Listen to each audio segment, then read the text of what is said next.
Hi there, it's Kevin with RogueDeckBuilder.com here with, as promised, another Frontier brew for Wednesday.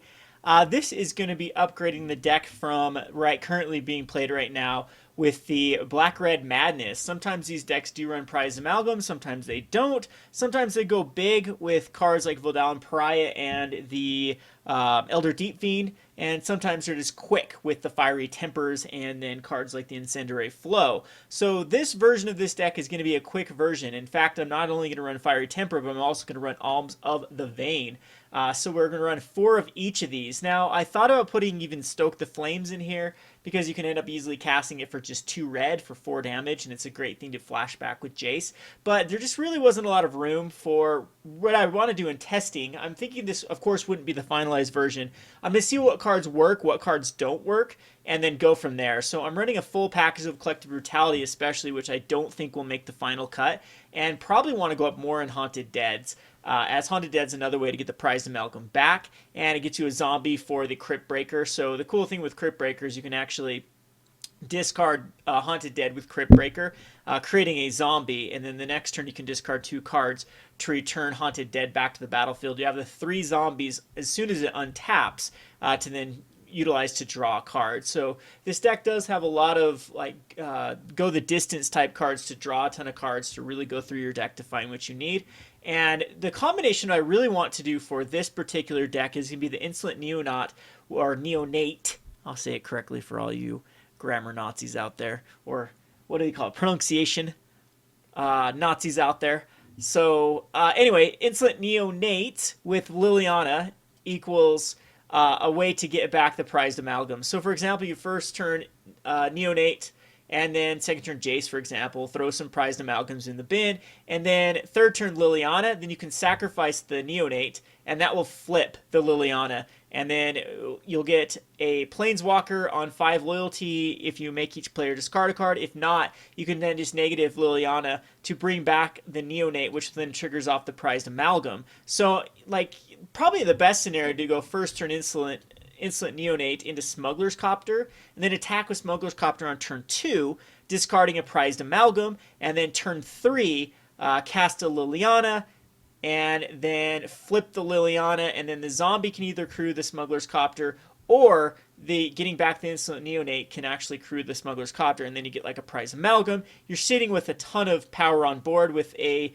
3/3, a 2/2 zombie, and a 1/1 Neonate on turn 3 with a Planeswalker either on 2 loyalty, ready to do it all over again the next turn, or just get value by making both players discard a card. Then we get advantage off the Alms and the Fire Tempers being the go-to Madness-based cards. So sideboard, we have a few other nifty little pieces. Oh, so Crypt Breaker and Jace are just the best discard a card, draw a card type cards.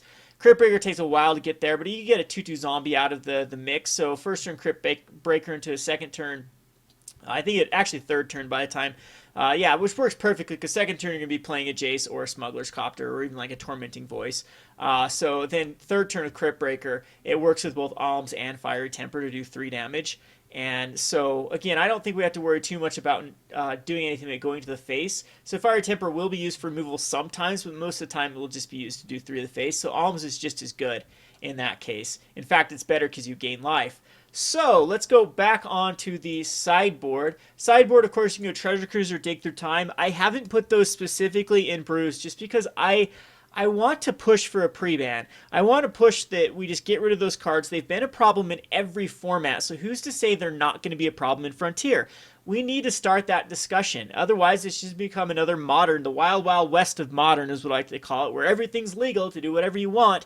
And Magic, I think Magic needs an aggressive ban policy. It isn't a game like Hearthstone or Dota 2 or StarCraft or all these other ones that have had imbalances. Those I just refer to those games because those are games that I've played in the past that when there is an imbalance card or character or mechanic, they balance it with coding. They just recode it and then send out a patch note saying this has been balanced. Magic, they cannot do that. So to balance Magic, we have to ban. That's the only way around it. So people that are against bannings, I think, are just against the health of the game, in my opinion. I feel for the people that invest in a deck and then a key card gets banned, but don't you see it coming when I mean, the deck is becoming like the only banning that I disagree with in the past. I really disagree with is not Treasure Cruise is Splinter Twin, because I don't think Splinter Twin was the right target for that banning. But the rest of the bannings, didn't you all see it coming with Summer Bloom, with the Eggs deck, with Birthing Pod, with all of these? You saw it coming. It needed to happen. It was just too oppressive, too good for the format. And I think Modern needs to continue down that road, not just completely say, okay, we're going to have the Wild Wild West. I think that Wizards just finally caved to the ban whiners about their specific things, and they said, okay, have your format. We're gonna stop actually doing anything. Do a couple of GPs for it every year, and that's it. But it's not going to be now a road to a PTQ. It's not going to be on a pro tour. It let you guys have your broken cards, and we're not even gonna mess with the format ever again. That's what the feel that I get from Wizards. So Frontier, to avoid that from happening, avoid it from becoming stale in one deck, we need to have a banless discussion. And I think that is why Treasure Cruise and Dig Through Time should be pre-banned, just because literally every other format, even Vintage, for crying out loud, has Treasure Cruise, I believe it restricted. Correct me if I'm wrong with that. So why are we thinking that Treasure Cruise is not going to be powerful enough for this particular format with Fetch Lands, with Cathartic Reunion, with Jace, with a bunch of cards that just fill up the graveyard very, very good? And in the future, if they're going to keep Treasure Cruise in the format, I mean, let's just say Wizards, for whatever reason, does decide to support Frontier. I am calling for Frontier not to be a Wizards run thing. I think a community, maybe we should vote on a presidency or something like that in Frontier to actually make the decisions and stuff. I don't know. Maybe that's a bad way to go about it, because you can see what happens when the directions of formats like Tiny Leaders get in the hand of lazy people. But I think Commander was successfully run by a group, even though a lot of us do disagree with the Commander ban list. But anywho, Treasure Cruise and Dig Through Time, I think, should be one of those on the discussion for the pre-ban. So people would make the same thing about Jace. I think Jace is pretty fair in the format. It's just a good card, and I don't think it's highly oppressive. I think cards like Wild Slash and Deadweight and what are some other cards in the format? Fiery Impulse, those type of Collective Brutality, those type of cards keep Jace down. And yeah, there is value immediately if you get Jace to flip, but you do really have to go all in on that type of strategy, and Jace is one of the reasons to go that strategy. So I don't think that Jace is a bannable card. The only problem I see with Jace is it's really, really hard to reprint. It flips, so they'd have to reprint a flip card, and there just wasn't a lot of Jaces out there. I'm glad that actually at the time when Jace was printed, it was quite easy to get out of the pre-release packs. Man, I wonder if there's any of those still running around. The blue pre-release packs had like a 1 in 5 chance, I believe, of getting a Jace. And so there are a lot of those like stamped Jace cards out there. Anywho, what are we talking about? Oh, we're on the sideboard. So on the sideboard, I got Kolaghan's Commands. We got 4 of course. It's just one of the most busted cards. Talked about how probably Stoke the Flames could easily go in this one. I thought about putting the Scrappy Scrounger in the deck, but I think Haunted Dead and Liliana are the way that we're going to try to get back prized amalgams. Maybe we do need a better way than just Haunted Dead, and we may need 1 or 2 more Haunted Deads in the thing, but I still think Haunted Dead will always have the appeal over the Scrappy Scrounger for this particular deck. I could be wrong, though. Of course, we could test it. The Pariah I still think is really, really good in this deck. Both the Eldrazi Elder Deep Fiend and the other one that makes him discard a 4 and a 3, converted mana cost 4 or greater and 3 or less. Both those are pretty good with Prize Amalgam and Haunted Dead. I don't know if they need to be in this deck, but they're definitely something that could go in this deck. Of course, Kalatos is another good deck versus Rally decks, and Murder's Coat would be my removal of choice for problematic cards like opposing Kalatoses and Anafenzas. So that's basically another card I think they could easily go in. This one is the destroy target, or target player sacrifices a white or green creature and it deals 2 damage to them. I think that goes kind of in the same type of deck. Incendiary Flow too, same theme of this deck of damage to the face. So I don't know how well this deck will go. It's just me musing around with different brews. I think this is the best way to really think about Frontier. It's just upgrading standard decks that exist, and then of course looking at cards that weren't quite good enough for their standards because they just didn't have the supporting cards, and then going from there. So I think this is just kind of a deck. Liliana didn't see a lot of standard play when it was in standard. I think the best way to pair it is Insolent Neonate, or even though I'm surprised some of the rally decks haven't really picked up Liliana as much as they used to with um, the Nantuko Husk. So let me know in the comments what you think about this, or if I forgot any specific cards. And I think tomorrow, let's say before 2 p.m. or before p.m. So yeah, before 2 p.m. Pacific Standard Time. So if you have the day off or whatever, I have to go coach and then go to the store after about 3 p.m.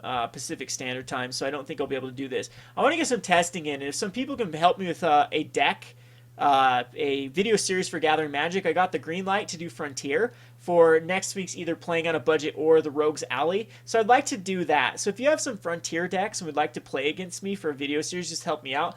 Let me know in the comment section, and let's try to figure out a time that we can hook up. Maybe if I can get 4 different people that between that time in the morning tomorrow, or possibly even Friday, to get that video series done, I'd highly, highly appreciate that. That'd help me out. The reason why I need it, of course, is because there's no way to do it on MTGO. With the restriction of Treasure Cruise, even in Vintage, you can't even click on Vintage to have it be a true Frontier format. You have to go freeform, and it's really, really difficult to find a matchup in that.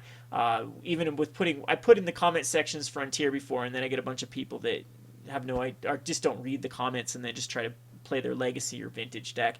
So anywho, let me know in the comment section if you're available tomorrow at that time. I want to do some live streaming with Frontier as well. Maybe we'll just do it a whole event after I get the recordings done. We can just have some fun with live stream. That after February, when I get some more time, I'll try to do some more live streaming of the Twitch channel and the YouTube channel. It's been forever since I've done those. I apologize. I just do not have the time. And I do not have like a block of 3 or 4 hours I can actually sit down and do that. So after February, though, we definitely will have that time. And again, if we decide to stay at the location we're in for Forgotten Road Games, we will upgrade the internet there so that it's streamable. The problem with that is it's a 2-year contract for the one that's actually streamable. Living in rural Utah is just terrible. I have 2 options, or 3 options. 2 are the exact same. They're both, I think, just DSL, and pretty bad. The upload speeds are 0.5 for both of those, and they will not let you go higher than 0.5 up unless you go onto the extremely expensive packages where you're paying like $200 a month, which is just insane. So we basically have third world upload speeds here in Richfield, Utah, except for one company that uses like a radio waves. I don't know exactly how it works. Again, I'm not a tech person, but the service is a little bit choppy at times. That's what I use here at home to live stream and do my uploads and whatnot for YouTube. But the upload speed's great. You get very, very high upload. It goes up to 7 and 8 upload very consistently. So that's plenty to do Twitch. And the download speed's great as well. So anywho, if we do decide to stay at the location we're at, then we might just upgrade the internet there. And then I'll be able to live stream from the shop, other than it can get quite chaotic there if we have a lot of customers and I have to help out and things like that. So keep in mind, I'm trying to go all in. I am really excited about Frontier. It is really, really, really, really, I'll emphasize that one more time, really got my interest back into Magic. One of the things with my channel in December, November, you saw a lot less content, was just I was sick of Magic. I was sick of Standard. I was sick of Modern. I was sick of the negativity. I was sick of the circle jerk that happens with the community at times. And I just was playing a lot of Dota, playing a lot of Commander, playing a lot of Dota. And now the brewing back into Frontier, the wide open format. If it ends up sucking, it ends up sucking, but at least I'll give it a shot. And I think that with the right community support, we can actually have a good time doing this. So anywho, hope you enjoyed this brew. And again, tomorrow, you have to have time, send me a PM, or actually just email me. Well, look at the comment section. That's the best way to do that, is through the comment section on YouTube, and I'll try to get a hold of you. Anyway, this has been Kevin with RogueDeckBuilder.com. Thanks for watching.